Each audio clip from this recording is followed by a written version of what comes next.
there were two gentlemen that got together called Pablo Picasso and George Braque. Now they like to work together and talk about what they could do to make their art more interesting. And so they came up with some ideas. They were interested in science and math and how we see the world. So they came up with a few ideas that we now call cubism. It's a style of art in which you take the subject matter and break it up and then put it back together in a different kind of way. They saw everything in nature as a series of geometric shapes.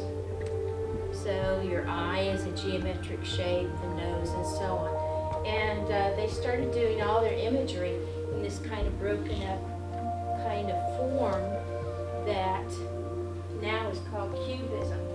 So what we're going to be doing is creating kind of similar images, but they're going to be based on the genetic traits that we've been looking at the last few days.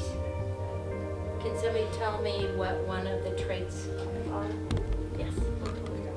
What color your eyes are? Yes. Widow's peak. Rolled tongue, yes. That's right. So when you come up here, you're going to get a piece of poster board, cut pieces of colored paper, and a square. We have glue sticks, glue.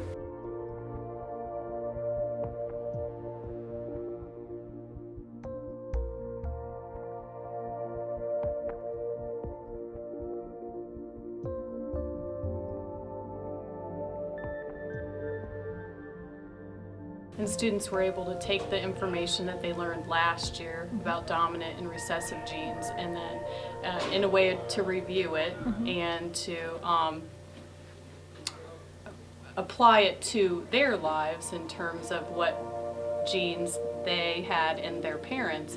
Then we could make that into a little DNA molecule to put onto their scale model drawing that they chose to that represented something about them. That way they could create ownership of that project. I like how you brought in pieces from advertising that they could connect with, and all of those people connected with that, and then talking about how in real life you look around and notice people with attached ears or unattached ears, and I think that connection where we can get students to think about science outside of the room is always a positive. Everybody uses line. We've used line before. We're going to be concentrating on shape today. We're going to be concentrating on color. And we're going to be talking a little bit about balance and unity and movement. I think one of the things they were most excited about is they actually had some choices. They didn't have to everybody do it all the same way, and the variety of it surprised them in a way. Oh, we can do this, or we can do that, or we can change this, and I think that makes it more personal to each student.